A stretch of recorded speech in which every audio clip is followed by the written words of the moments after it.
ये वस्तु का स्वरूप है। इस प्रकार उक्त दोनों गाथाओं में यह स्पष्ट किया गया है कि जिन लिंगों से द्रव्य को पहचाना जाता है उन्हें गुण कहते हैं। अब गुण तो जिन लिंगों से नहीं पहचाना जाता वे भी है कि नहीं?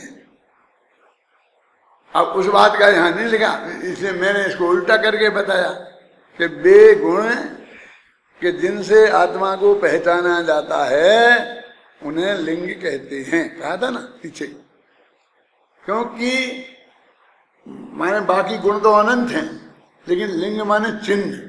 चिन्ह क्या बनते हैं?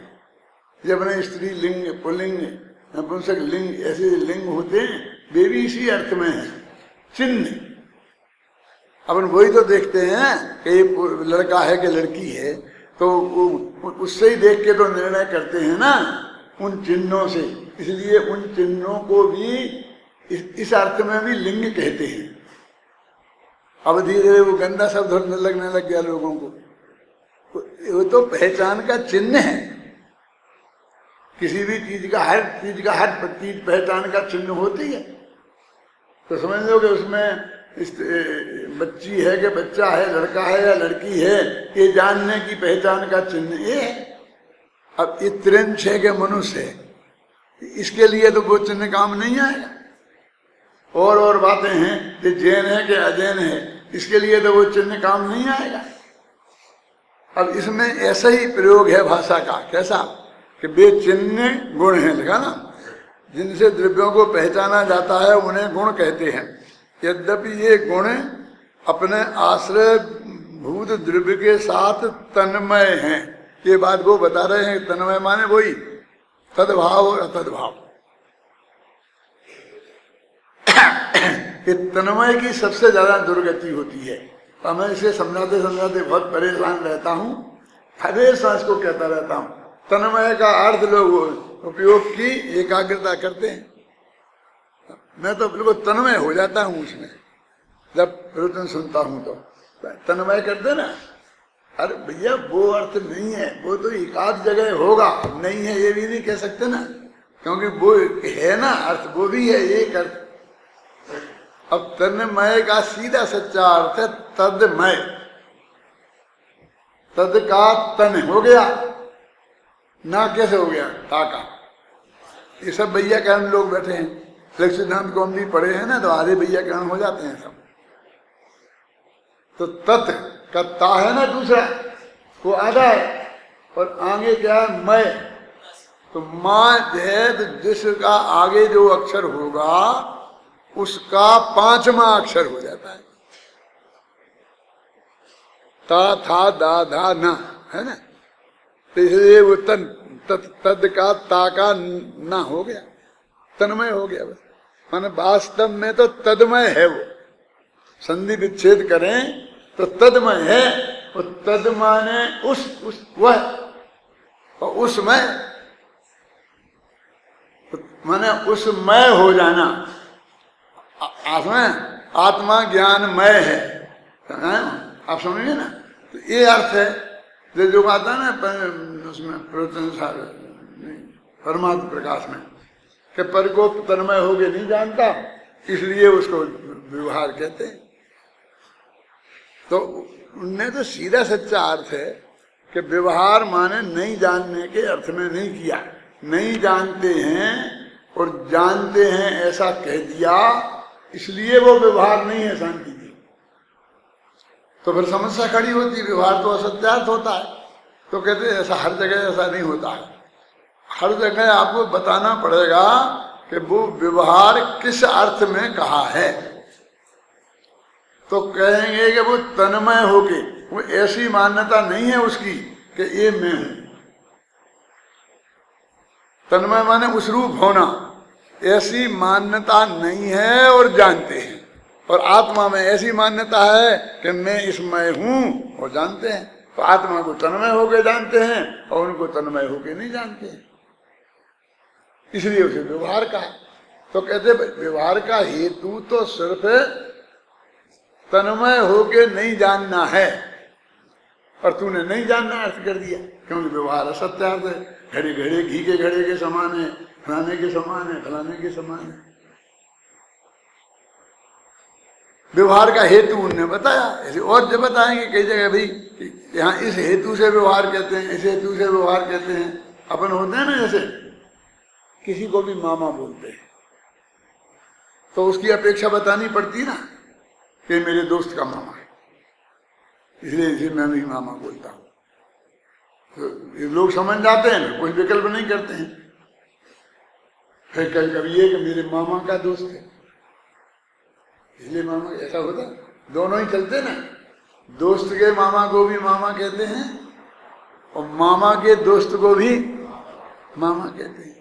और कुछ जगत मामा होते हैं जिन्हें सारा गांव, सारी दुनिया मामा कहता है।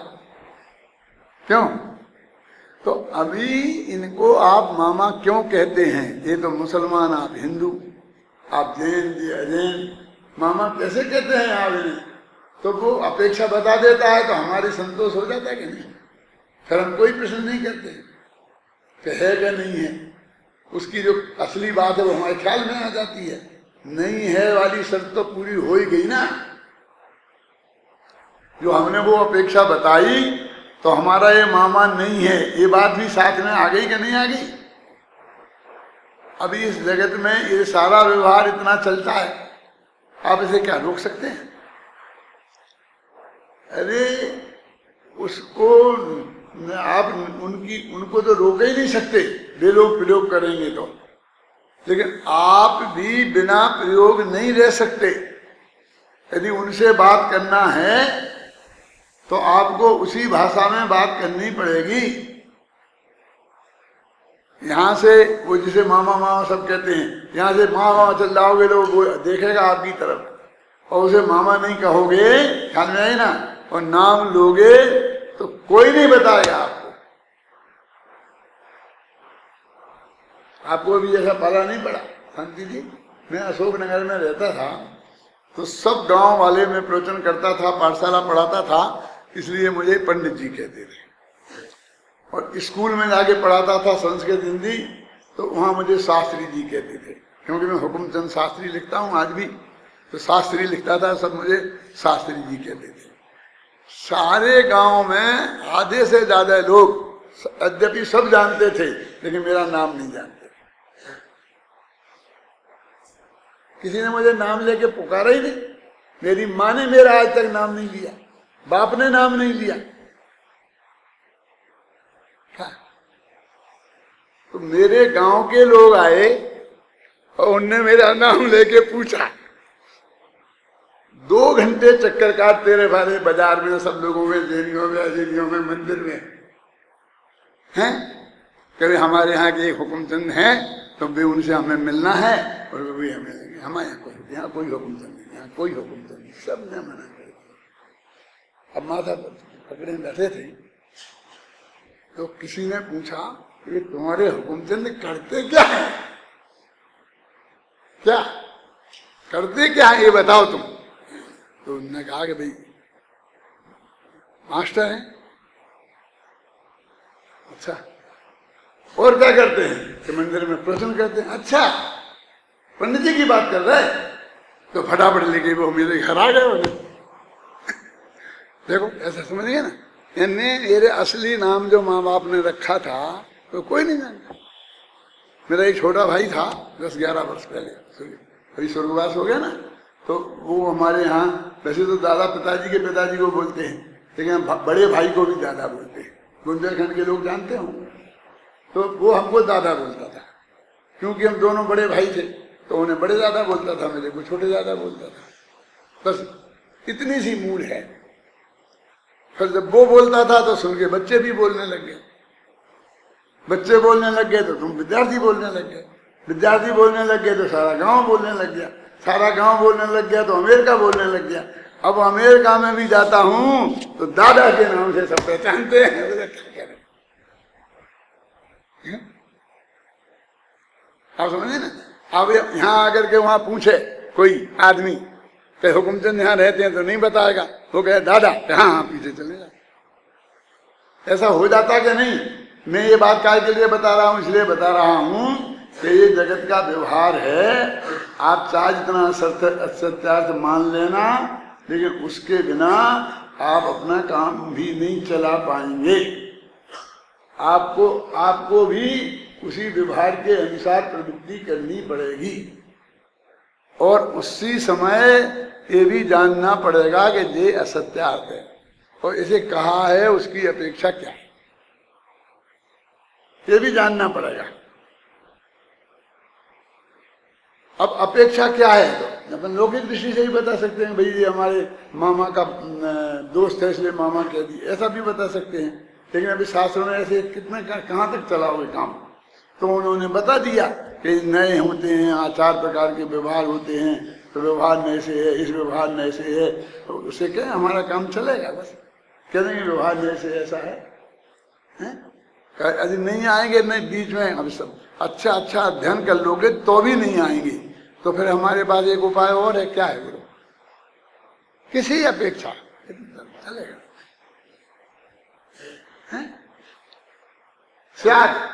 किसी अपेक्षा ऐसे ही कह दोगे तो भी चलेगा।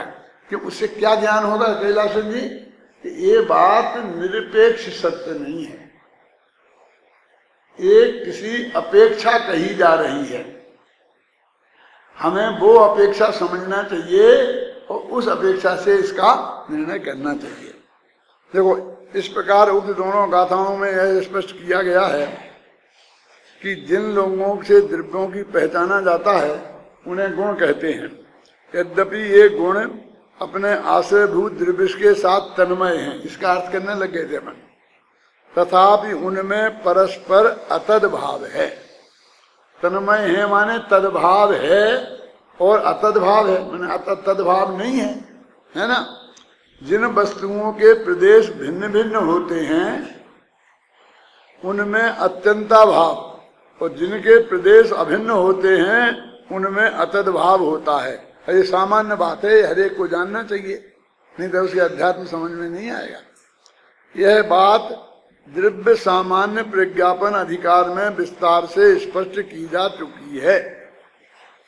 यहाँ तो यह कह रहे हैं कि मूर्त द्रव्यों के सभी गुण मूर्त और अमूर्त द्रव्यों के सभी गुण अमूर्त होते हैं, और इंद्रियों के माध्यम से जाने जाते हैं वे मूर्त हैं, और जो इंद्रियों से नहीं जाने जाते हैं वे अमूर्त हैं। देखो ये समझना, मूर्त माने रूप रसगंध स्पर्श, ये है ना। अब रूप को चक्षु इंद्री से जानेंगे, रस को रसना इंद्री से जानेंगे, ऐसा ही है ना। घ्राण को घ्राण इंद्री से गंध को जानेंगे। अभी आज उसमें पुद्गल में और अनंत गुण हैं, तो उन्हें कैसे जानेंगे? तो उन्हें कहेंगे हम कि ये जो गुण है ना रूप रसगंध स्पर्श, इन गुणों का रूप उनमें है। जो वो 47 शक्तियां समझने से आएगी बात का, इन गुणों का यानी मूर्त गुणों का, मूर्त गुण माने 4, रूप स्पर्श रस गंध वर्ण। इसमें रूप और वर्ण एक नहीं है, आप समझ रहे, रूप माने रंग और वर्ण माने रंग, दोनों एक अर्थ में नहीं है। क्या फर्क है? बोलो क्या फर्क है, तुम बताओ।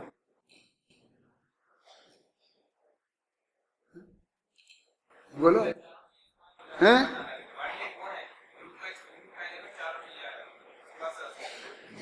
समझे ना, रूपिणा पुद्गला ऐसा बोलते हैं तो उसमें चारों आ जाते हैं। रूपी रूप कहने में चारों शामिल हैं, और वर्ण कहने में अकेला नेत्र इंद्री से जो जाना जाता है वो चीज आती है।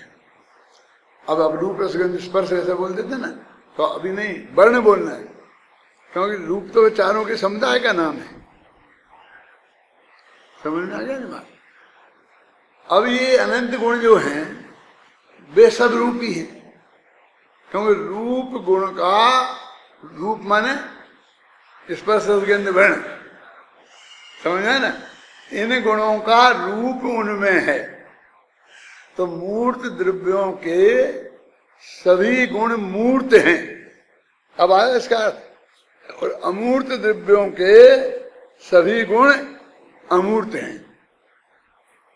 समझे, अकेला एक ही गुण नहीं, ज्ञान गुण अज्ञान अमूर्ति को, अनंत, जब पूरा आत्मा अमूर्तिक है तो अनंत गुण भी उसके अमूर्तिक है। अभी अपन कहते हैं कि इनके द्वारा ये जाने जाते पहचान की थी, तो ये तो इंद्रिय के निमित्त से इंद्रियों के चार का है, तो चारों के रूप रसगंध स्पर्श ही जाने जाएंगे। बाकी चीज तो जिनमें रूप रसगंध स्पर्श होगा तो वही पुद्गल देखने में आता है। तो हम ये कह देते हैं कि हमारा तो यही मति ज्ञान इंद्रिय निमित्तम है। तो फिर हम यहाँ ये कहा कि वो 6 द्रव्यों को जानता है, तो कैसे जानेगा? तो भाई जानने के और भी साधन है ना, कौन? आगम, तर्क, युक्ति, अनुमान, ये जानने के उपाय के रूप में इनकी चर्चा है क्या नहीं? और देखिए, मति, स्मृति, संज्ञा, चिंता और अभिनिबोध, ये सब क्या है? क्या मतलब? मति ज्ञान के नाम अंतर है, हम दो ही नाम है इनका, वो एक नाम ये है, एक नाम ये है, ऐसा नहीं, इनमें अंतर है। इनकी परिभाषाएं जुदी जुदी हैं। मननम मति, स्मरणम स्मृति, जो रूप ज्ञान को प्रतिभा ज्ञान कहते हैं, व्याप्ति ज्ञान को तर्क कहते हैं, साधन से साध के ज्ञान को अनुमान कहते हैं, ये सब इनकी परिभाषाएं अलग हैं। तो मति ज्ञान के नामांतर कैसे लिख दिए? तो भगवान आपने पढ़ा होगा सर्वा सिद्धि में कहीं ना कहीं कि इन सब में मति ज्ञानावरणम का क्षयोक्षम निमित्त होता है। क्या? इसलिए इन सब का नाम मति है।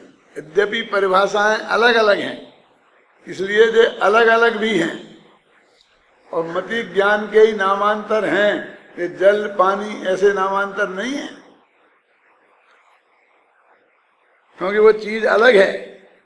तो अभी तक प्रमाण गिनाए, तो स्मृति को भी प्रमाण में गिनाया, तत्विज्ञान को प्रमाण बनाया, तर्क को भी प्रमाण बनाया, अनुमान को भी प्रमाण बताया।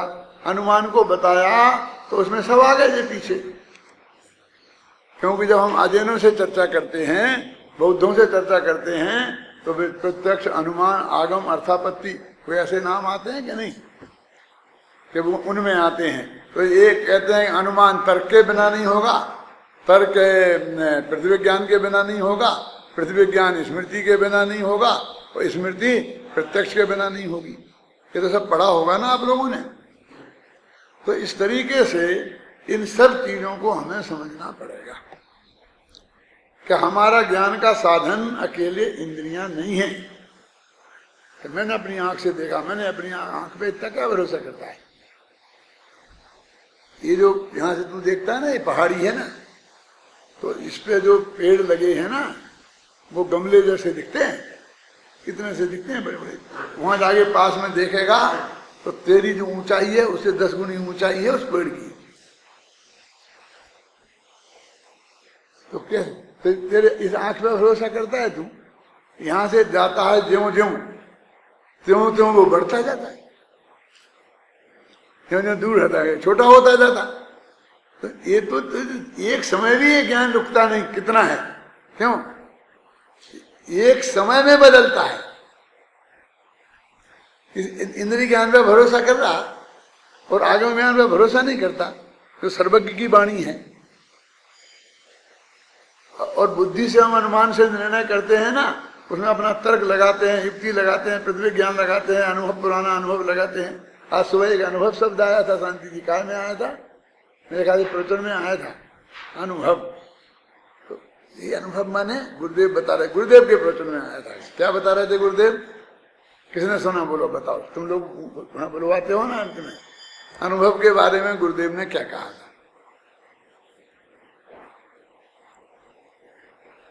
कोई बताना चाहे तो बोले। अनुभव के बारे में गुरुदेव ने ये कहा था कि भू धातु से भव बना है। भव है होने के अर्थ में, तो है बस वो, उसमें ऐसा अनुभव है, तो उसका अर्थ वो है कर रहे थे। कोई वाक्य बोल रहे थे, वो वाक्य मुझे याद नहीं इस वक्त। अनुभव का है अर्थ कैसे कर रहा? वस्तु स्वरूप ऐसा है तो उसमें लगा ऐसा अनुभव होता है। तो ऐसा है तो क्यों भव माने तो होना है, सिर्फ अनु उपसर्ग लगा है, समझे ना। अब अनुभव हमारी दृष्टि में तो एकदम अर्थ बदल जाता है। अब गुरुदेव का वो टेप हो तो सुनना। नहीं, मुझको तो इस पर आश्चर्य हो रहा था कि गुरुदेव जो व्याकरण का नाम नहीं जानते थे, लघु सिद्धांत कौमुदी का नाम नहीं जानते होंगे, वो भी अनुभव में से भव निकाल के उसका अर्थ सिर्फ होना है उस वाक्य में। और बात आप वाक्य पढ़ के देखना, बिल्कुल होने के अर्थ में था, अनुभवती लिखा था।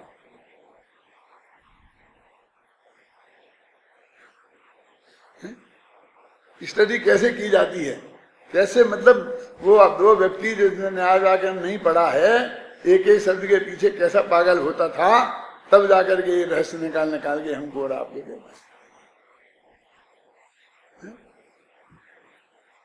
अब बोलो, किसी का ध्यान गया था इस बात पे?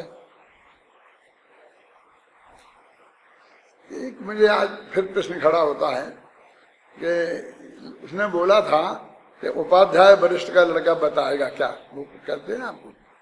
फिर यहाँ तो कहते हो आपके कनिष्ठ वरिष्ठ के वहाँ अलग बैठते हैं, और यहाँ पे वरिष्ठ का कैसे आ गया हैं? आज आए थे सब, क्यों आए थे? हैं? कोई ना कोई कारण रहा होगा ना, चल नहीं पाया था, सब यहाँ आ गए थे। अच्छा, चल नहीं पाया था, व्यवस्था में गड़बड़ थी। मुझे ध्यान रहा, कल ही तो ये लोग बोलते थे कि अलग अलग बैठते हैं, पर आज ही जो आ गया, ये कैसे होता है? 132वीं गाथा चलाएंगे। इसकी उत्थानिका है, गे प्रज्ञापन महाधिकार के अंतर्गत समागत द्रव्य विशेष व्याख्यापन अधिकार में अब तक 6 द्रव्यों में को जीव अजीव, लोक अलोक, सक्रिय निष्क्रिय और मूर्त अमूर्त द्रव्यों के रूप में प्रस्तुत करने के उपरांत अब आगामी 3 गाथाओं में सभी द्रव्यों के उन गुणों को बताते हैं जिनसे वे पहचाने जाते हैं। सबसे पहले 132वीं गाथा में मूर्त पुद्गल द्रव्य के गुणों को बताते हैं। देखो, अभी अपन ने कहा ना जोड़े से बात हो रही थी। अब वो प्रत्येक की परिभाषा बताना चाहते हैं। जोड़ों में बांट दिया उन्होंने, 4 प्रकार के बांटे ना, जीव अजीव, मूर्त अमूर्त, अलोक लोक अलोक और अभी अपन ने काल और अकाल है, जो भी है, नास्तिका है और अस्तिका है, इन 4 भागों में बांटा।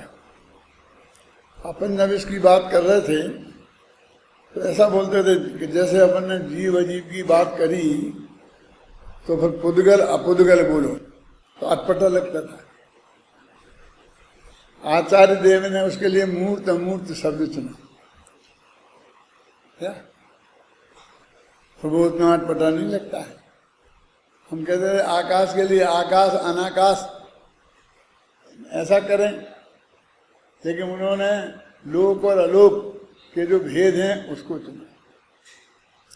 हम कह रहे थे काल और अकाल, जीव अजीव है ना, ऐसे चुने, लेकिन उसके लिए उनने नास्तिका और अस्तिका, यानी कहने का मतलब ये है कि इन बातों का वर्णन जिनागम में इस रूप में है, अस्तिका नास्तिका, लोक अलोक और मूर्त अमूर्त, और जीव अजीव का जीव अजीव के ही नाम से है, और 2 का है ही नहीं। अब धर्म का अधर्म में क्या कहें, कोई ऐसा शब्द नहीं है कि जिससे उसकी जरूरत पड़े, तो ऐसा ग्रुप बताने की आवश्यकता भी नहीं है उसके स्वरूप को बताने के लिए। तो पहले तो इन्होंने जोड़े बना करके उनका भेद विज्ञान कराया, उनको इस तरीके से व्यवस्थित किया, और अब हर एक की 3 गाथाओं में परिभाषाएं बताएंगी कि जीव क्या है, पुद्गल क्या है, धर्म क्या है, धर्म क्या है, आकाश क्या है, काल है। अब सबसे पहले क्योंकि मूर्त का ही प्रकरण चल रहा था ना, मूर्त अमूर्त, मूर्त माने पुद्गल और अमूर्त माने अपुद्गल, माने पुद्गल से भिन्न बाकी के सब ये सब द्रव्य अमूर्तिक है ना, इसलिए। तो अभी ये बात आगे से माने चेंज हो गया है। वो जो टोन थी वो दो दो भागों में बांटने की वो खत्म हो गई और उनको हमने चार रूप में व्यवस्थित किया, जीव अजीव, मूर्त अमूर्त, लोकाकाश अलोकाकाश और अस्तिकाय और नास्तिकाय। अभी इनका वर्णन लोकाकाश और लोकाकाश का भी शास्त्रों में आता ही है, नास्तिकाय और अस्तिकाय का भी वर्णन आता ही है, और मूर्त अमूर्त का। मेरा मतलब ये है कि इनकी चर्चाएं कम होती हों, ऐसे जोड़ों के रूप में होती हैं कि नहीं होती हैं वो अलग बात है, लेकिन हमारे सभी शास्त्रों में जिसमें अपन ने ये द्रव्य व्यवस्था पढ़ी है, ये सब बातें हमारी जानी पहचानी हैं, ऐसी नहीं है कि ये नहीं आती है। अब पढ़ो भाई ये गाथा।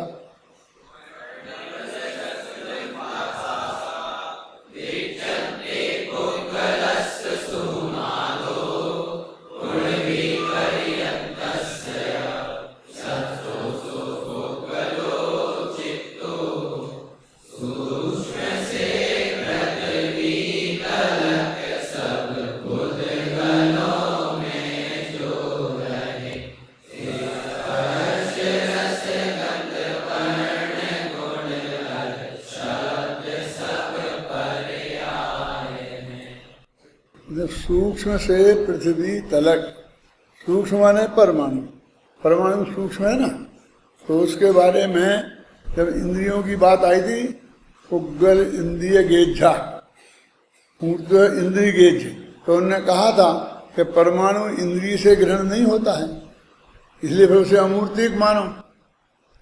तो उन्होंने कहा कि नहीं, परमाणुओं का जो स्कंध है ना वो होता है ना, इसका मतलब परमाणु में यदि वो इंद्रिय गम होने की शक्ति नहीं होती तो स्कंद में कहाँ से आती, क्योंकि परमाणुओं का समूह ही तो है, इसलिए वो परमाणु। पहले सूक्ष्म से माने परमाणु से लेकर और पृथ्वी तलक, पृथ्वी सबसे बड़ा स्कंद है ना, तो छोटे से लेके बड़े तक ये बात वो कहना चाहते हैं। माने कोई भी पुद्गल हो, छोटे से छोटा परमाणु हो और चाहे बड़े से बड़ा पूरा पृथ्वी हो, सबका लक्षण मूर्तिक है। और मूर्ति के का परिभाषा ये है कि स्पर्श रस गंध और वर्ण जिनमें पाए जाएं उन्हें मूर्ति कहते हैं, है ना। सूक्ष्म से पृथ्वी तलक सब पुद्गलों में जो रहे, स्पर्श रस गंध वर्ण गुण और शब्द है पर्याय। अभी ये शब्द के मामले में थोड़ा मामला इस पर काफी चर्चा हुई है इसमें, क्योंकि मतार्थ की दृष्टि से अजैनी लोग बहुत से दार्शनिक शब्द को आकाश का गुण मानते हैं, शब्द गुण को मानता है। और अपन ने इसमें ये कहा ना, स्पर्श रस गंध और वर्ण, ये चारों चीजें सब में रहेंगी, पूरे पुद्गल जो हैं उनमें ये चारों चीजें रहेंगी। अब वो ऐसा मानते हैं कि जल है, जल तो पुद्गल ही है ना, पुद्गल के परमाणुओं का बना हुआ, कि जल में रस नहीं है, ऐसी चीजें मानते। फला चीज में गंध नहीं है, ऐसे ऐसे विभिन्न मत वाले हैं। तो उन मतों की दृष्टि से जो चर्चा करते हैं तो लंबा वाद विवाद खड़ा हो जाता है, क्योंकि उनके भी अपने तर्क हैं, अपनी युक्तियां हैं, वो अपनी बातें कहते हैं। अपना तो ज़्यादा उसमें उलझना अपना उद्देश्य नहीं है, लेकिन ये मूल बात तो अपन को समझ नहीं है ना, कि चाहे वो अणु से लेके और पृथ्वी तक कोई भी पौद्गलिक स्कंध हो, पौद्गलिक परमाणु हो, उन सब में चारों ही चीजें होती हैं, रूप रस गंध स्पर्श। तो वो जो कहते हैं कि जल में रस नहीं होता, तो वो खट्टा मीठा चरपरा है ना, तो चक्के देखते हैं तो उनको पकड़ में नहीं आता, कोई मीठा कहें कि चरपरा कहें पानी को, इसलिए उनने जल को रस से रहित कह दिया। लेकिन ये तो भाई उसकी बारीकी है। आप पानी में भी तो भेद करते हैं कि देखो यहाँ का पानी खारा है, यहाँ का पानी मीठा है, यहाँ का अच्छा है, हैं? और दूसरी बात क्या वो कहोगे, वहाँ के पृथ्वी आदि के परमाणु उसमें रहते हैं। तो जहाँ नमकीन परमाणु हैं तो वहाँ का पानी खारा होता है। जहाँ के परमाणु जिस टाइप के हैं ना जमीन में, उस टाइप के होते हैं। लेकिन वास्तव में हमारी इंद्रिय की इच्छा जो है सब इंद्रियों के द्वारा पकड़ में आने वाली बात है। तो हमारी जो इंद्रियां हैं वो सब एक सी सूक्ष्म नहीं है। कोई चीज तुम्हारी पकड़ में आ जाती है कि ये मीठी है कि कड़वी है, हमारी पकड़ में नहीं आती है। माने हरेक की इंद्रियां उतनी सूक्ष्मता से काम करें ऐसा नहीं है। अब आजकल रंग ब्लाइंड हो गए लोग, ऐसे अंधे होते हैं कि वे कलर का भेद नहीं कर पाते, हरे और पीले में अंतर नहीं कर सकते हैं। तो ये तो हमारी इंद्रियों की खराबी हुई। वो जो परमाणु हैं उनमें तो सभी में चारों प्रकार के गुण होते हैं और शब्द जो है वो पुद्गल की ही पर्याय है।